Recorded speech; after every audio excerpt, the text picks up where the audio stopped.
Bonjour, ravi de vous revoir une autre fois dans cette nouvelle leçon qu'on va consacrer au web design.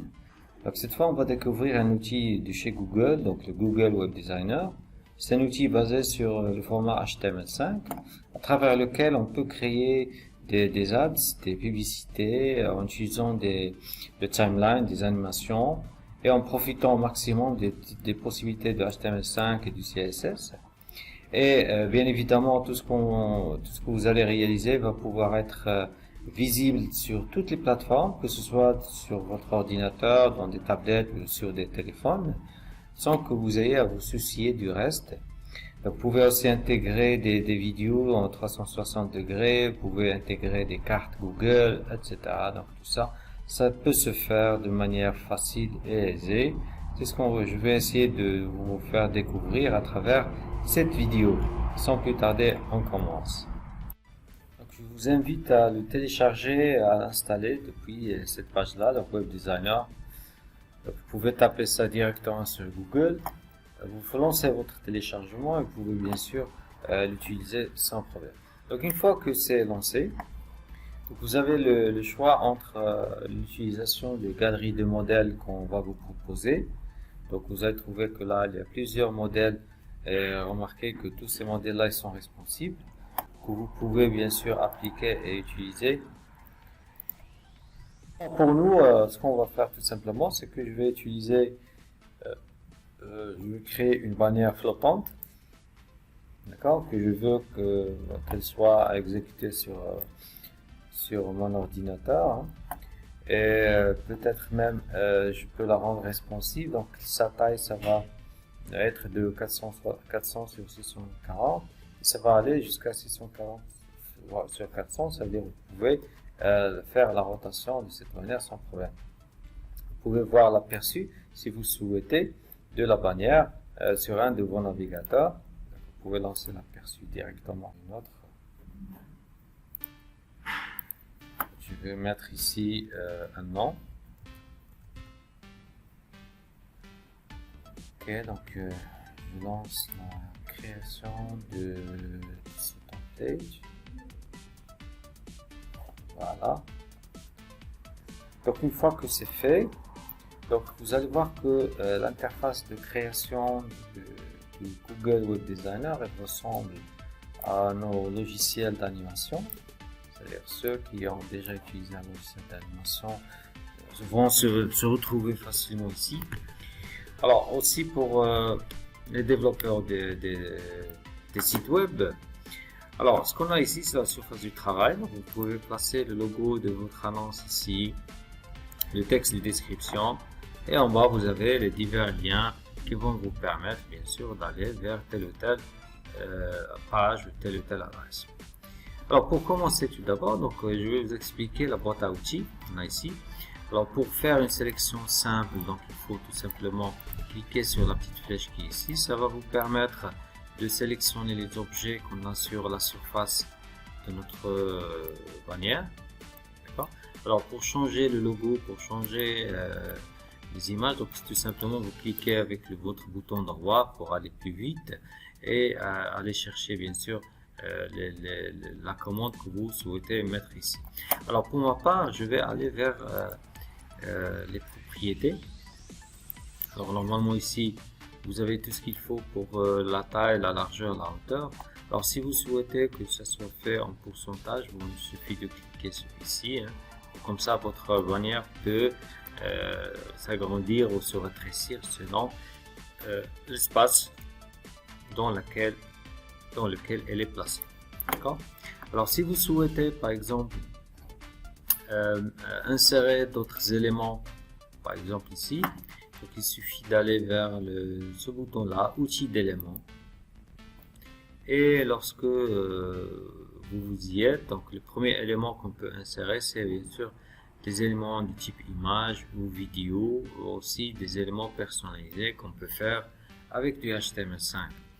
Alors je vais insérer, je vais tester l'insertion d'une image ici. Alors vous voyez que dans la fenêtre des propriétés, on me donne la main à taper le nom de l'image et bien sûr la source de mon image. Donc ce que que je peux bien sûr la faire venir. Par exemple, je prends celle-ci. Voilà. Et tout ce que vous allez insérer, bien sûr, ça va appartenir à la surface de travail et ça va générer automatiquement du code HTML. D'accord? Alors les objets sont bien sûr flottants, donc vous pouvez les déplacer là où vous souhaitez. D'accord? Et même là derrière il y a un calque. Alors j'ai dit pour ceux qui ont déjà fait de l'animation, donc chaque élément ça correspond à un calque qui est en bas. Alors vous voyez ici la colonne de la visualisation, c'est-à-dire vous pouvez masquer un ou plusieurs calques, comme ça vous allez vous concentrer seulement sur le calque sur lequel vous y êtes. D'accord? Sinon vous pouvez verrouiller les calques que vous avez achevés, que vous savez bien sûr que vous n'en avez plus besoin. Vous pouvez bien sûr les verrouiller, comme ça vous serez tranquille pour ne pas avoir de mauvaises surprises. Ok, donc je vais afficher les calques que j'ai masqués. Vous allez voir que voilà, ça me permet de faire revenir les autres éléments. Alors on va ici ajouter par exemple un texte. Alors je vais mettre en place un texte ici. Alors le texte, pour le faire c'est facile, il y a le bouton T qui est ici. Alors l'arrière-plan on peut s'en débarrasser si on ne veut plus. C'est juste des repères pour ne pas trop dérailler, donc pour rester dans le thème de bannière. Par exemple, je peux écrire n'importe quoi. C'est l'été. Préparez l'aventure.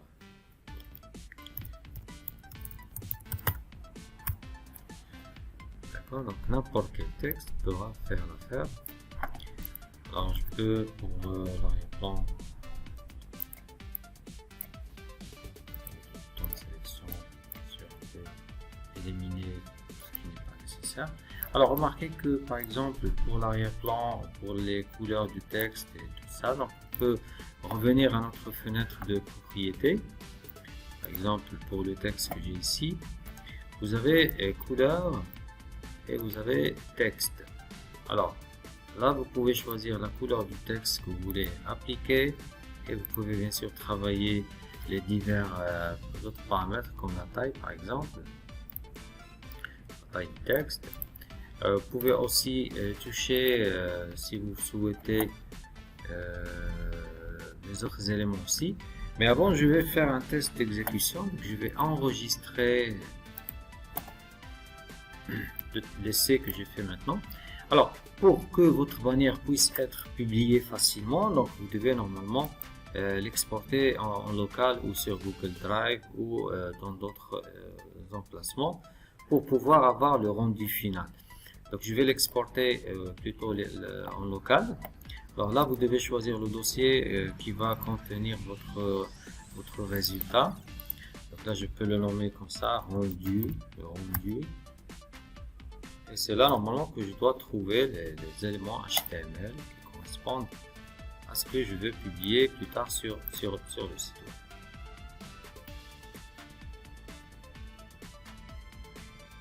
D'accord, donc il me dit que la publication a été bien faite. Alors dans ce cas là, je vais lancer l'aperçu de ma page.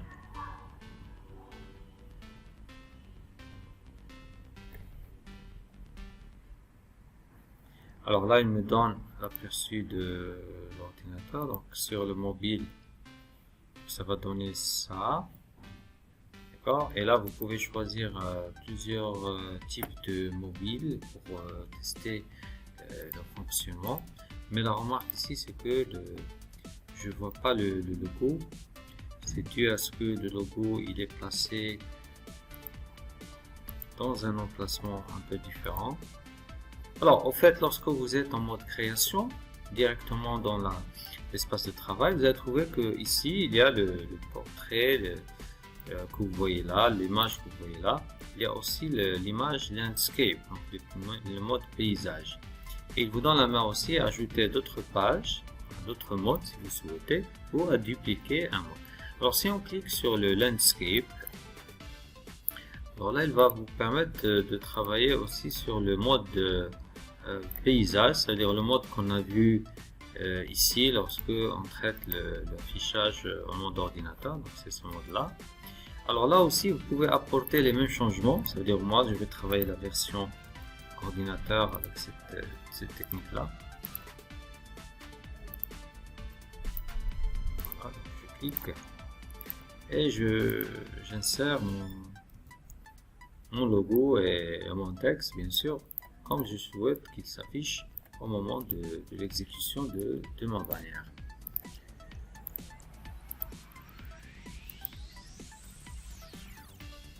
Voilà.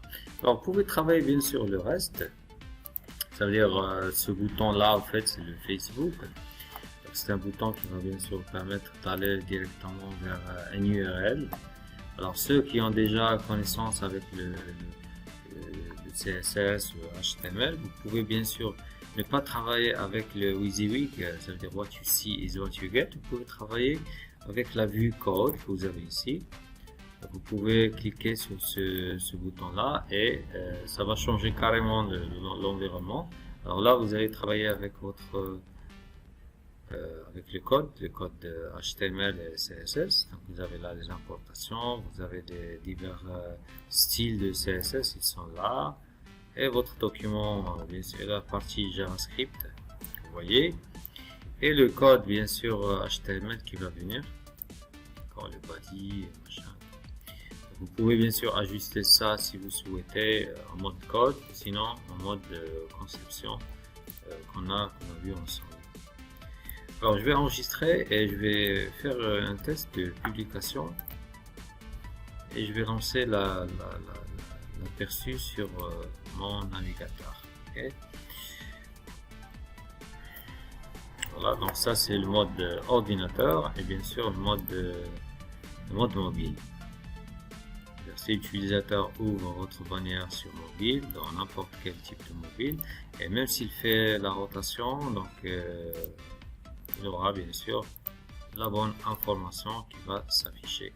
Donc ce qu'il vous reste à faire c'est l'ajustement, c'est à dire vous allez ajuster ce modèle là. Donc bien sûr il faut régler certaines choses parce que je l'ai fait comme ça à la sauvette. Alors vous pouvez bien sûr revenir et importer les changements là. Alors tout ce que vous faites, n'oubliez pas qu'il est lié avec le timeline, d'accord? C'est ce que je vais voir avec vous un peu plus tard. C'est comment, par exemple, pour faire une animation, par exemple notre logo ici, on peut vous donner un aperçu maintenant même. Par exemple, notre logo, c'est ce calque là, hein, c'est ce calque là. Donc je veux par exemple qu'il commence, qu'il fait une animation d'agrandissement, c'est-à-dire on va commencer tout petit, par exemple à partir du point ici. Donc on va commencer là. Et je veux qu'il, ça c'est l'axe, et je veux que la taille de mon logo bien sûr va changer, ça va prendre une seconde pour que ça change. Alors je vais venir là sur une seconde et je vais insérer une image clé, ça veut dire à cette position là je veux que l'image soit plus grande. Par exemple on va prendre cette taille là, d'accord, ça c'est l'axe de l'image. Alors je vais faire un enregistrement. Vous voyez le chemin que va prendre l'animation. Donc elle commence ici tout petite et elle va s'agrandir. Donc je vais faire un petit test d'exécution pour voir l'animation. Voilà, et ça vient. Donc je vous laisse découvrir tous ces outils là. Donc de votre Google Web Designer, et peut-être je vais ajouter une autre séance pour pouvoir avancer un petit peu sur les autres commandes, par exemple les composants. Donc il y a pas mal de composants ici, on va les voir, et aussi comment par exemple toucher quelques éléments un peu plus avancés, par exemple comment travailler sur certaines balises importantes pour nous. N'oubliez pas aussi de vous inscrire sur le logiciel, comme ça Ça va vous apporter grandement, bien sûr, de l'aide. Alors sur ce, je vous souhaite une bonne fin de journée et au revoir. À la prochaine, Inch'Allah.